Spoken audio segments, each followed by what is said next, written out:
नमस्कार, मैं रचना शर्मा। चढ़ती कला टाइम टीवी देख रहे सभी दर्शकों का स्वागत करती हूं। आप देख रहे हैं हिंदी के समाचार। समाचारों की शुरुआत से पहले एक नजर आज की मुख्य सुर्खियों पर।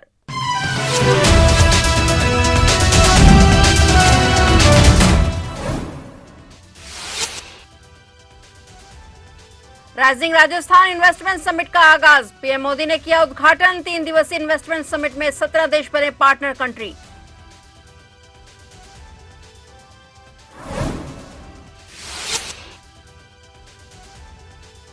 किसान आंदोलन के बीच पीएम मोदी का हरियाणा दौरा। पीएम मोदी ने लॉन्च की बीमा सखी योजना। महिलाओं को सशक्त बनाने के लिए किया योजना का उद्घाटन।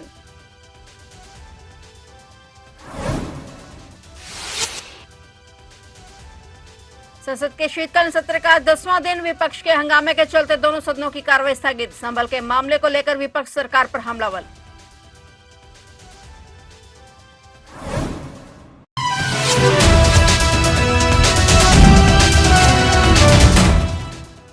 और अब समाचार विस्तार से। Rising Rajasthan global investment summit 2024 आज से शुरू हो गया है। यह समिट 3 दिन चलेगा। समिट में 12 थीम आधारित सत्रों में महिला उद्यमिता, विनिर्माण, जल प्रबंधन और स्थिरता, सस्टेनेबल ऊर्जा, स्वास्थ्य सेवा, सस्टेनेबल माइनिंग, स्टार्टअप, शिक्षा, सस्टेनेबल वित्त, कृषि व्यवसाय, पर्यटन और इंफ्रास्ट्रक्चर और सप्लाई चेन के नाम शामिल हैं। ये सत्र आर्थिक विकास और वैश्विक प्रतिस्पर्धा को बढ़ावा देने के लिए नवाचार, स्थिरता और समावेशिता का लाभ उठाने हेतु राजस्थान द्वारा किए जा रहे प्रयासों पर भी चर्चा करेंगे। 3 दिवसीय इस इन्वेस्टमेंट समिट के दौरान प्रतिभागी देशों और राजस्थान के बीच सहयोग और साझेदारी को बढ़ावा देने के लिए कुल 8 देशों के लिए कंट्री सेशंस और राउंड टेबल का आयोजन भी किया जा रहा है। भाग लेने वाले 34 देशों में 17 देश इन्वेस्टमेंट समिट के पार्टनर कंट्री हैं, जिनमें डेनमार्क, जापान, दक्षिण Korea, Singapore, Switzerland, Malaysia, Spain, Cuba, Venezuela, Morocco, Argentina, Brazil, Costa Rica, Nepal, Oman, Poland और थाईलैंड शामिल हैं। राजस्थान की विकास यात्रा में आज एक और अहम दिन है। देश और दुनिया से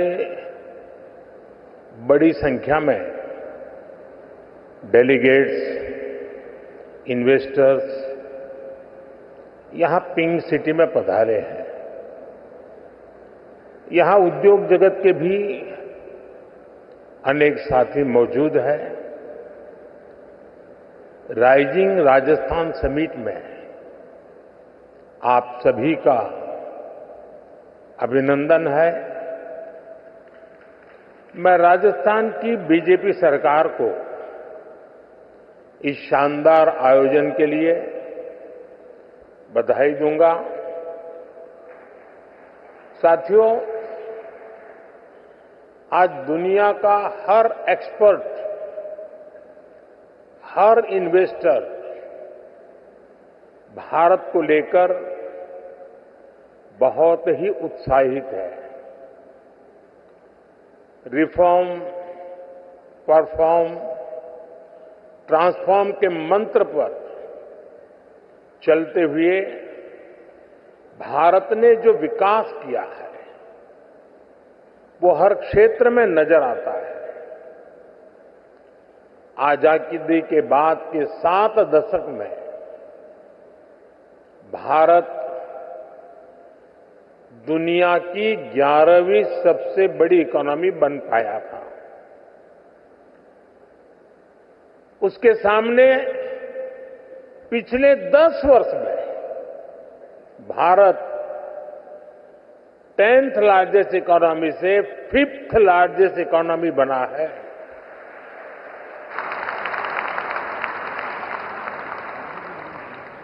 बीते 10 वर्षों में भारत ने अपनी इकोनॉमी की साइज करीब करीब डबल किया है। बीते 10 वर्षों में भारत का एक्सपोर्ट भी करीब करीब डबल हो गया है।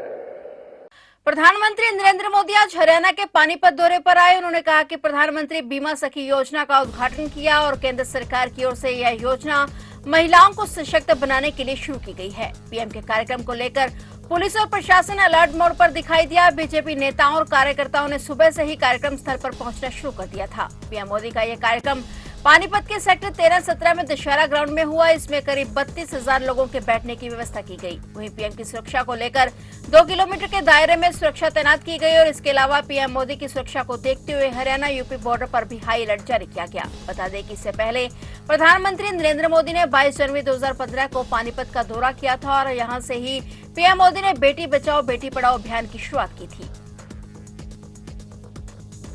संसद के शीतकालीन सत्र का आज 10वां दिन है। संसद में सरकार और विपक्ष के बीच सत्र की शुरुआत से ही गतिरोध बना हुआ है। उद्योगपति अडानी और यूपी के संबल के मामले को लेकर विपक्ष सरकार पर हमलावर है। वहीं राज्यसभा में नोटों की गड्डी के मुद्दे को लेकर विपक्ष ने आवाज उठाई और इन्हीं सब मुद्दों को लेकर आज भी सदन में हंगामा देखने को मिला। दोनों सदनों की कार्रवाई फिर से शुरू हुई। हालांकि हंगामे के बाद लोकसभा की कार्रवाई 2 बजे तक स्थगित कर दी गई और वहीं राज्यसभा की कार्रवाई के दौरान विपक्षी दलों के सांसदों का हंगामा जारी रहा, जिसके चलते राज्यसभा की कार्रवाई भी स्थगित करनी पड़ी।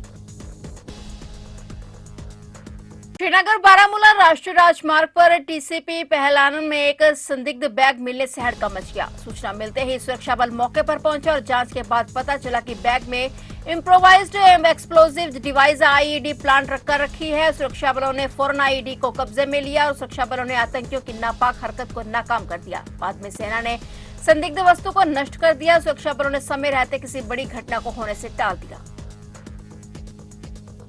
राजधानी दिल्ली में एक बार फिर से स्कूलों को धमकी मिली। दिल्ली के कई बड़े स्कूल समेत 40 स्कूलों को ईमेल के जरिए बम से उड़ाने की धमकी। वहीं पुलिस ने कहा कि कई बड़े स्कूलों समेत 40 स्कूलों को बम से उड़ाने की धमकी महज एक अफवाह निकली है, क्योंकि जांच में कुछ भी ऐसा नहीं मिला है। लेकिन आगे की जांच जारी है। वहीं दिल्ली के स्कूलों में बम से हड़कंप मच गया और कई स्कूलों ने बच्चों को वापस घर भेज दिया और कई स्कूल बंद हो गए। बम की धमकी के बाद फायर ब्रिगेड और पुलिस को जानकारी दी गई थी। दिल्ली पुलिस ने कहा कि 40 से अधिक स्कूलों को ईमेल के जरिए बम से उड़ाने की धमकी मिली थी। इसके बाद फौरन जांच की गई तो कोई संदिग्ध वस्तु नहीं मिली। पुलिस अधिकारियों ने कहा कि राजधानी में लगातार इसी तरह की धमकियां मिल रही हैं। गुजरात के जूनागढ़ जिले में एक भीषण सड़क दुर्घटना में 5 कॉलेज छात्रों से 7 लोगों की दर्दनाक मौत हो गई। ये घटना उस समय हुई जब तेज रफ्तार से जा रही एक कार डिवाइडर से जा टकराई और सड़क के दूसरी तरफ पलटकर दूसरी कार से जा टकराई। दुर्घटना इतनी भयंकर थी कि दोनों कारों के परखच्चे उड़ गए और शवों की पहचान करना भी मुश्किल हो गया। पुलिस के अनुसार 5 कॉलेज छात्र एक कार में सवार होकर परीक्षा देने के लिए जा रहे थे, जबकि अन्य 2 पीड़ित एक अलग कार में थे।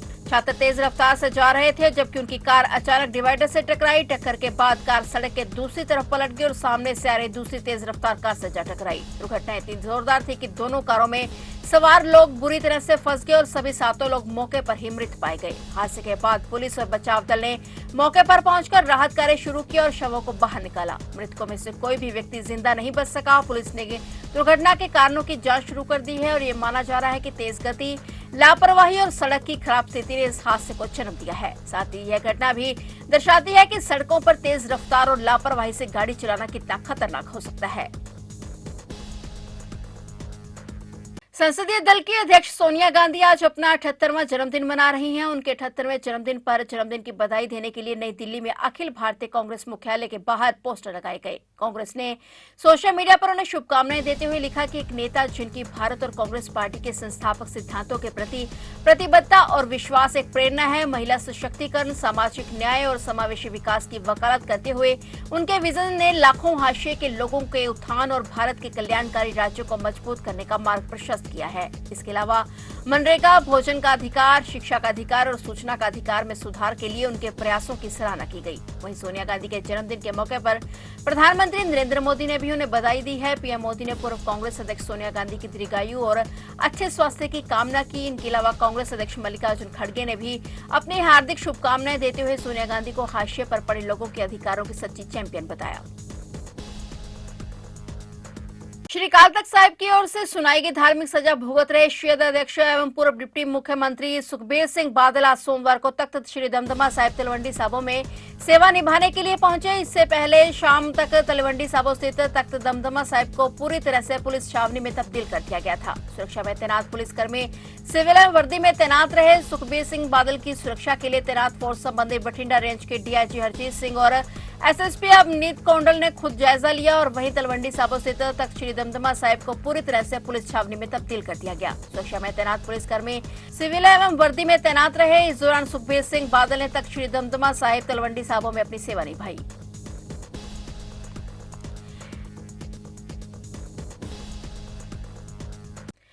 गिद्धड़बाहा में हुए विधानसभा उपचुनाव के बाद अब नगर निगम चुनाव के दौरान लुधियाना में भी केंद्रीय राज्य मंत्री रवनीत सिंह बिट्टू और पंजाब कांग्रेस के प्रधान एवं लुधियाना के सांसद अमरिंदर सिंह राजा वड़िंग के बीच टकराव देखने को मिलेगा। बता दें कि बिट्टू और वड़िंग के बीच कड़वाहट यूथ कांग्रेस के चुनावों के समय से ही चली आ रही है। अब बिट्टू द्वारा भाजपा में शामिल होने के बाद उनकी वड़िंग के साथ लड़ाई तेज हो गई है, क्योंकि कांग्रेस ने लोकसभा चुनावों के दौरान वड़िंग को लुधियाना से उम्मीदवार बनाया गया है और इस दौरान बिट्टू और वड़िंग के बीच काफी गर्म बयानबाजी देखने को मिली थी। दोनों के बीच वाकई युद्ध और अभी भी शांत नहीं हुआ है। अब प्रियंका गांधी के एमपी बनने के मुद्दे पर भी दोनों के बीच तकरार देखने को मिली और अब नगर निगम चुनावों की घोषणा की गई है। इस दौरान वड़िंग के सामने कांग्रेस को वापस लाने की चुनौती है और इसी तरह भाजपा ने भी सुनील जाखड़ की गैर मौजूदगी में रवनीत सिंह बिट्टू को अपना चेहरा बनाया हुआ है। उनके सामने लुधियाना में भाजपा को मजबूत करने का चैलेंज है, जिसके चलते लुधियाना की सियासी पिच पर आने वाले दिनों के दौरान बिट्टू और वड़िंग के बीच टकराव देखने को मिलेगा। भले ही विधानसभा उपचुनावों के दौरान 3 सीटों पर जीत हासिल करने को लेकर आम आदमी पार्टी के नेताओं में काफी जोश है और हार के चलते कांग्रेस और भाजपा को नामोशी का सामना करना पड़ा है, लेकिन नगर निगम की चुनावों की घोषणा के बीच लोकसभा चुनावों के नतीजों को लेकर भाजपा उत्साहित नजर आ रही है, क्योंकि इस दौरान भले ही राजा वड़िंग की जीत हुई थी, लेकिन शहरी सीटों पर भाजपा के उम्मीदवार बिट्टू ने परचम लहराया था और इस माहौल को रिपीट करने की रणनीति के तहत ही भाजपा काम कर रही है। दिवंगत सिद्धू मूसेवाला हत्याकांड को लेकर बड़ी कार्रवाई सामने आई है। जानकारी के मुताबिक मानसा अदालत ने सिद्धू मूसेवाला हत्याकांड मामले में एक सेवानिवृत्त पुलिसकर्मी समेत 2 सरकारी गवाहों के खिलाफ जमानती वारंट जारी किया है। यह कार्रवाई सीआईए ने हिरासत में गैंगस्टर आरोपी दीपक टिन्नू के भागने के मामले में अदालत में पेश नहीं होने के कारण की गई है। बता दें कि सिद्धू मूसेवाला हत्याकांड के आरोपियों में से एक दीपक टिन्नू 1 अक्टूबर 2022 को सीआईए स्टाफ मानसा के हिरासत से रिहा होकर फरार हो गया था और पंजाब पुलिस ने सब इंस्पेक्टर प्रितपाल सिंह को गिरफ्तार कर बर्खास्त कर दिया था, जो सीआईए का भी मेंबर था। दीपक टिन्नू को दिल्ली पुलिस ने 19 अक्टूबर को राजस्थान के अजमेर में से हथियारों के साथ गिरफ्तार किया था और इन गवाहों को 5,000 रुपए की राशि के जमानती वारंट के माध्यम से 12 दिसंबर को अगली तारीख के लिए एक जमानतदार के साथ बुलाया जाएगा। बता दें कि दीपक टिन्नू के खिलाफ पंजाब, हरियाणा, चंडीगढ़, राजस्थान और दिल्ली में हत्या सहित 35 आपराधिक मामले दर्ज हैं। तो आप देख रहे थे हिंदी के समाचार और नए समाचारों के साथ फिर से हाजिर होंगे। तब तक के लिए देखते रहिए चढ़ती कला टाइम टीवी और मुझे दीजिए इजाजत। धन्यवाद।